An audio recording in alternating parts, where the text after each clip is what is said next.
Hello everyone, Install Easy here. Today we're going to show you how to quickly install Adobe Acrobat Reader on your Windows operating system.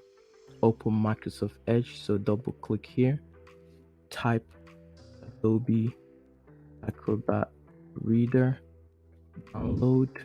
You may press enter on your keyboard or just click the first option here and click the first one. Make sure you don't click on anyone that says add, so go ahead and click on this one.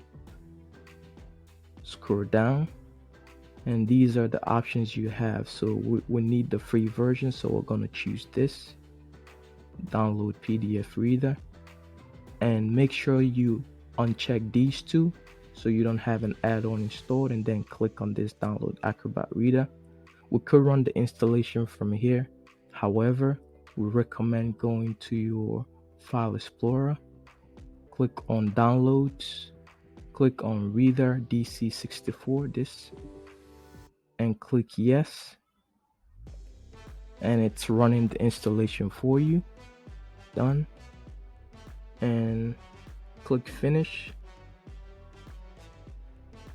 and as you can see, this is Adobe Acrobat Reader, and it's asking us make Adobe Acrobat as your default PDF. PDF means portable document format.